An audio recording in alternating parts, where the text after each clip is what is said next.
The dust kicked up by Samuel McCready's horse settled slowly in the evening air as he approached the weathered fence line of the Henderson homestead. The sun hung low on the horizon, painting the prairie grass in shades of gold and amber that reminded him of better times, when hope still lived in his chest like a warm ember. Now, at 53, with calloused hands and a heart worn thin by loss, Samuel rode with the weight of desperation pressing down on his shoulders like a yoke he couldn't shake. His own ranch, the Double M, sprawled behind him in the distance, but it might as well have been a graveyard. 3 months without rain had turned his pastures into cracked earth and brittle stalks. His cattle, what few remained, stood listless around the nearly dry creek bed, their ribs showing through dull hides. The banknote in his shirt pocket felt heavier than lead, and the words of Banker Morrison echoed in his mind like a death sentence. 3 weeks, McCready. That's all the time I can give you. Samuel had heard tell that Old Man Henderson might be willing to part with one of his prize Herefords, a bull that could help salvage what remained of Samuel's herd through breeding. It was a long shot, the kind of desperate gamble a man makes when he's got nothing left to lose but his pride, and Samuel had already mortgaged most of that along with his land. The Henderson place looked better than most in these drought-stricken times. The fence posts stood straight and true, and though the grass was brown like everywhere else, there were signs of careful water management, of a man who knew how to coax life from an unforgiving land. Samuel dismounted and tied his horse to the hitching post, noting the way the animal's head drooped with exhaustion. Even his horse seemed to understand the gravity of their situation. The front porch of the modest farmhouse creaked under Samuel's boots as he approached the door. Before he could knock, the door swung open, revealing not the grizzled rancher he expected, but a girl of perhaps 12 years, with tangled brown hair and eyes that held too much knowledge for someone her age.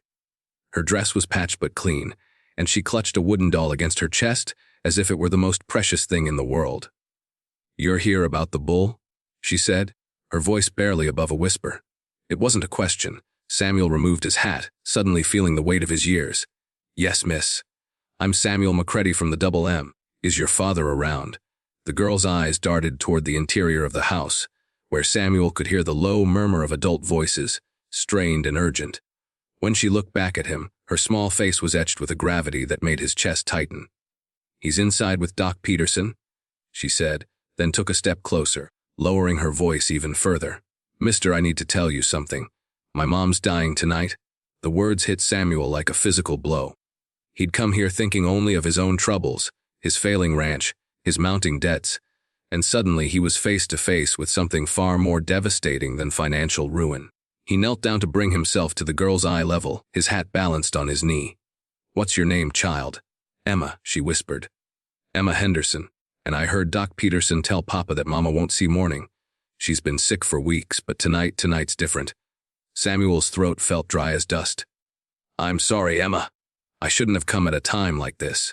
I'll just—" "No," Emma interrupted, grabbing his sleeve with surprising strength. "Please don't go. Papa needs the money from selling that bull. We owe Doc Peterson and the medicine man in town, and if Mama dies—" Her voice broke, and Samuel saw tears gathering in her eyes like dewdrops on morning grass. "If Mama dies, Papa won't have any reason to keep fighting. He'll just give up, and then what'll happen to me and my little brother?" Before Samuel could respond, the front door opened wider, and a man emerged who looked like he'd aged 10 years in 10 days.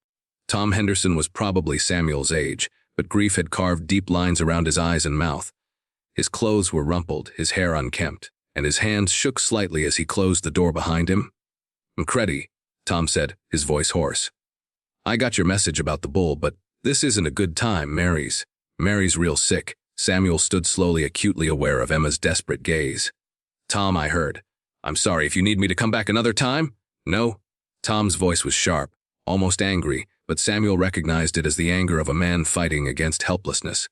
"No, we need to do this now. I need the money for—" He gestured vaguely toward the house, toward the weight of medical bills and the approaching specter of funeral costs that he couldn't bring himself to voice. Emma stepped between the two men, her young face set with determination that reminded Samuel of his own daughter, lost to fever 5 years ago. "Papa, why don't you show Mr. McCready the bull while I sit with Mama? Doc Peterson said she might want to talk to me." Tom's face crumpled for a moment, the mask of stoic endurance slipping to reveal the terrified husband and father beneath. But he nodded, squaring his shoulders with visible effort. The bull's in the back pasture. He's a good animal, McCready, 3 years old, proven breeder. I wouldn't part with him if— He didn't finish the sentence, but he didn't need to. Both men understood the mathematics of desperation, the way circumstances could force a man to sell his future to pay for his present. They walked in silence toward the back of the property, their boots crunching on the drought, hardened earth. The bull was magnificent, even Samuel had to admit that. A massive Hereford with a noble bearing and the kind of muscular frame that spoke of good genetics and careful breeding. Under normal circumstances, Samuel would have jumped at the chance to buy such an animal. Under normal circumstances, he might have been able to afford it. He's worth twice what you're asking, Samuel said honestly, running his hand along the fence rail. Tom nodded absently, his attention constantly drifting back toward the house. Mary named him King, said he carried himself like royalty.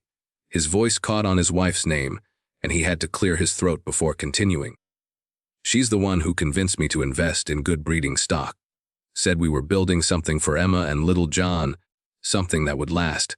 Samuel studied the other man's profile in the fading light. Tom Henderson was a good rancher, the kind of neighbor who'd help you move cattle or mend fence without being asked. The kind of man who deserved better than watching his wife die while worrying about money. Tom, Samuel began, then stopped. What was he thinking? He barely had enough cash to make the deal as it was, and his own ranch was hanging by a thread. He had his own future to consider, his own debts pressing down on him like stones. But Emma's words echoed in his mind. Papa won't have any reason to keep fighting. The thing is, Samuel started again, I've been thinking about expanding my operation, maybe taking on a partner. Someone who knows cattle and isn't afraid of hard work. Tom looked at him sharply. What are you getting at, McCready? I'm saying maybe instead of buying your bull, we could work out a different arrangement. Pool our resources, combine our herds. You keep King, but we use him to breed both our cattle. Split the profits, split the work, split the risk. It was a crazy idea, born of desperation and compassion in equal measure. Samuel's ranch was failing, and taking on a partner wouldn't change the fundamental problems of drought and debt. But something in Emma's pleading eyes had awakened a part of him he'd thought was dead, the part that believed in doing right even when it cost you everything. Tom stared at him for a long moment, and Samuel could almost see the wheels turning in the other man's mind. You don't have the money for the bull, do you? Tom said finally. Samuel's jaw tightened. I've got enough to make the deal we agreed on, but not enough to save your own place. There was no accusation in Tom's voice, just the wary recognition of one desperate man acknowledging another. Samuel nodded slowly. The bank's calling in my note. 3 weeks. They stood in silence as the implications settled between them. Two failing ranchers trying to save each other with nothing but good intentions and empty pockets. It should have been laughable, but somehow it felt like the most honest conversation Samuel had had in months. Papa. Emma's voice cut through the evening air, sharp with panic. Both men turned toward the house, where the girl stood on the porch, her small figure silhouetted against the lamplight spilling from the open door. Tom was running before Emma finished calling his name, and Samuel followed close behind. They burst through the front door to find Doc Peterson emerging from what Samuel assumed was the bedroom, his medical bag in hand and his face grave. She's asking for you, Tom, the doctor said quietly. And she wants to see Emma and John. Samuel started to back toward the door, feeling like an intruder in this most private of moments. But Emma caught his hand. Please stay, Mr. McCready. I don't want to be alone out here. So Samuel found himself standing in the Henderson family's modest front room, hat in hand, while behind the bedroom door a family said their goodbyes. He could hear Tom's voice, low and broken, and occasionally Emma's responses or the higher pitch of a younger child. The sound of grief was universal, Samuel knew, having heard it in his own home 5 years ago when his daughter Sarah had succumbed to scarlet fever. The waiting stretched on, punctuated by the tick of an old mantel clock and the distant lowing of cattle settling in for the night. Samuel found himself studying the room, noting the touches that spoke of a woman's presence: hand-sewn curtains, a quilt draped over the back of a chair, wildflowers in a mason jar despite the drought. Mary Henderson had made a home here, had created something worth fighting for. When the bedroom door finally opened, Tom emerged looking like a man who'd aged a decade in an hour, His eyes were red-rimmed but dry, as if he'd moved beyond tears into some deeper realm of grief. Emma followed, still clutching her wooden doll, with a boy of perhaps 8 clinging to her other hand. "She's gone," Tom said simply, and the words seemed to take all his remaining strength. Doc Peterson gathered his things quietly, offering condolences and practical advice about arrangements that needed to be made. Samuel pressed some money into the doctor's hand, all he could spare, and saw the gratitude in the man's eyes before he disappeared into the night. The house fell into the particular silence that follows death, heavy and expectant, as if the very walls were holding their breath. Emma and her brother John sat close together on the worn sofa, the girl's arm around the boy's shoulders in a gesture that spoke of premature adulthood forced upon her by circumstances. "I'll help with the arrangements," Samuel said quietly to Tom. "Whatever you need." Tom nodded absently, then seemed to focus on Samuel for the first time since they'd returned to the house. "The bull," he said. "You still want to make that deal?" "Tom, this isn't the time." "No, it is exactly the time." Tom's voice was stronger now, infused with something that might have been purpose. "Mary made me promise something tonight. She made me promise I wouldn't give up, that I'd keep fighting for Emma and John, that I'd find a way to keep this place going." Samuel looked at the children, at Emma's determined expression and John's confused fear, and felt the weight of responsibility settling on his shoulders. "The partnership offer still stands," he said. "We'll figure out a way to make it work." "You don't understand," Tom continued, moving to an old desk in the corner of the room. He pulled out a wooden box and withdrew a folded document. "This is the deed to our land. Mary inherited it from her father, paid in full. No mortgage, no liens." Samuel's eyes widened as he began to understand what Tom was suggesting. "I can't work both places," Tom said. "Not alone, not with 2 children to raise. But if we combined operations, if we put our herds together on both properties." He looked up at Samuel with something that might have been hope beginning to kindle in his eyes. What could have something worth saving? It was audacious, risky, and probably doomed to failure. 2 desperate men with failing ranches trying to create something viable from the wreckage of their individual dreams. But as Samuel looked around the room, at the evidence of a family's love and determination, at Emma's fierce protectiveness of her little brother, he felt something he hadn't experienced in months. The possibility of hope. Would need to move fast, Samuel said, his mind already working through the logistics. Combine the herds, rotate grazing between both properties, maybe dig some new wells if we can manage it. "The banknote on your place," Tom said. "How much time do we have?" 3 weeks. Tom nodded grimly. "Then we have 3 weeks to prove we're worth the risk." Emma had been listening to the conversation with the focused intensity of a child, who understood that adult decisions would determine her fate. Now she stood up, still holding her brother's hand, and looked directly at Samuel. "Mr. McCready," she said, her voice clear and determined, "before she died, my mama told me something. She said that sometimes people come into our lives at exactly the moment we need them most, even if we don't realize it right away. She said you came here to buy a bull, but maybe you came here for something much more important." Samuel felt his throat tighten at the girl's words. What did she mean by that? "Emma, she meant that maybe you came here to be part of our family," Emma said simply. "Not to replace Papa or anything like that, but to be the kind of neighbor who becomes something more. The kind who helps us fight for what Mama wanted us to have." The silence that followed was broken by young John's voice, small and uncertain. "Are we going to be okay, Papa? Are we going to keep the ranch?" Tom knelt down beside his son, placing gentle hands on the boy's shoulders. "We're going to try, son. We're going to try real hard." Samuel made his decision in that moment, not with his head but with his heart, in the way that the most important choices are often made. "Tom, I've got a proposal. We don't just partner up, we actually merge everything. My cattle, your land, both our debts and both our dreams. We make it legal, make it permanent. And if the bank wants to foreclose, they'll have to deal with a bigger operation, one that might actually be worth saving." Tom stared at him for a long moment. "You'd do that? Risk everything on a partnership with a man you barely know?" "I've already lost everything once," Samuel said quietly. "My wife, my daughter, and soon my ranch. I know what it's like to face that kind of loss alone. But maybe together, we can build something that can't be so easily taken away." They worked through the night, making plans and calculations by lamplight while Emma and John dozed on the sofa. By dawn, They had the framework of an agreement that was equal parts business partnership and mutual aid society. Tom would move his family to Samuel's larger ranch house, while they used the Henderson property for rotating grazing and hay production. They would pool their resources, share their labor, and split their profits. It wasn't a perfect plan, and it certainly wasn't a guarantee of success. The drought could continue, the bank could still foreclose, and the market for cattle could collapse entirely. But it was a plan built on something more substantial than mere financial calculation. It was built on the recognition that some things were worth fighting for, worth risking everything to preserve. The weeks that followed tested their new partnership in ways that none of them had anticipated. The drought continued, brutal and relentless, turning the sky into a brass dome that seemed to press down on them with malevolent intent.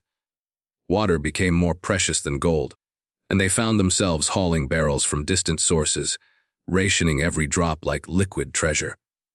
But something had changed in the fundamental equation of their struggle. Where once Samuel had faced each crisis alone, now he had Tom's steady presence beside him, and the man's knowledge of water sources and grazing patterns proved invaluable. Emma had become their unofficial scout, riding out each morning to check on distant herds with the sharp eye of someone raised on the land. Even young John contributed, helping with the endless task of mending fence and maintaining equipment.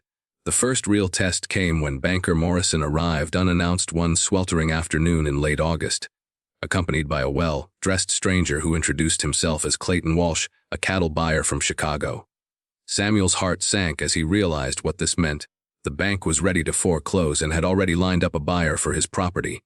"McCready," Morrison said without preamble, "your notes come due, and frankly, I don't see any way you can meet your obligations.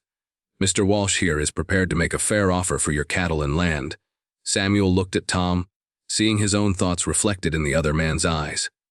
This was the moment of truth, when their hastily formed partnership would either prove its worth or crumble under the weight of financial reality. "Now hold on a minute, Morrison," Tom said, stepping forward with the deed to his property in his hand. "You might want to take a look at this before you make any hasty decisions." The banker's expression changed as he examined the document, recognizing the legal implications of what he was seeing.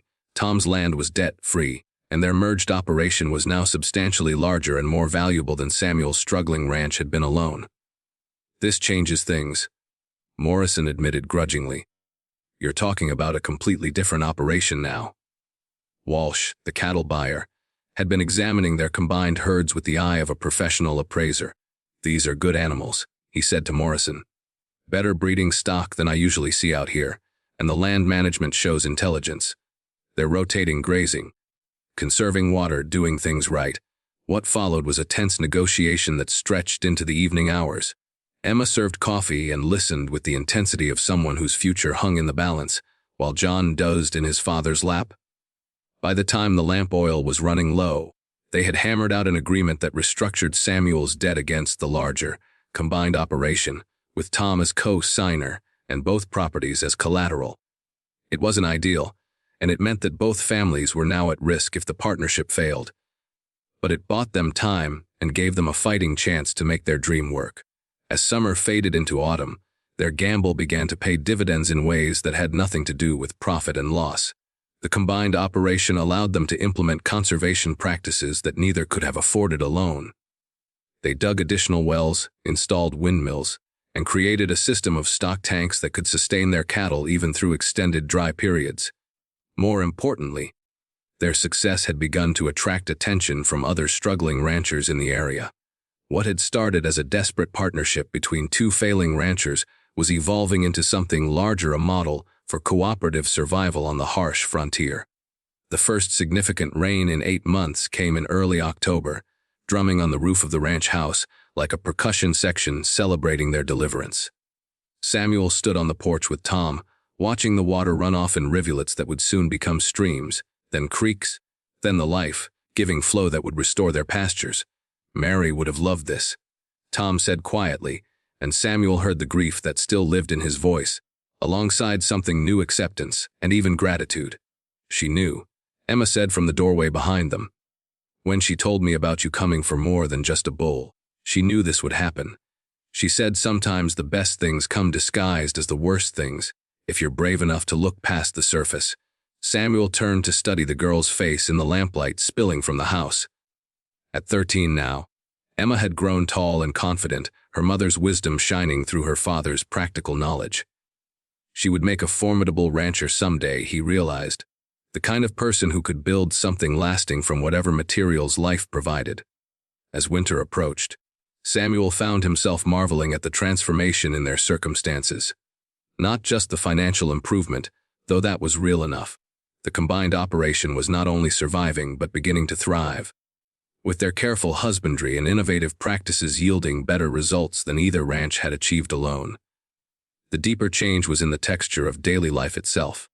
The ranch house that had echoed with loneliness for 5 years now rang with the sounds of family. Emma's laughter as she taught John to read, Tom's quiet humming as he worked on equipment in the barn, the comfortable murmur of evening conversations around the dinner table. Samuel had not realized how much of himself he'd lost in those years of solitary struggle. Now, watching Emma help her brother with his arithmetic, while Tom planned the next day's work, he felt pieces of his former self returning, like scattered cattle finding their way home. The true test of their partnership came during the harsh winter that followed. A blizzard in January trapped them all for 6 days, with temperatures so low that the cattle had to be moved into makeshift shelters and fed precious hay reserves. Under the old system, such a storm might have wiped out individual ranchers who lacked the resources to weather it alone. But their cooperative approach proved its worth.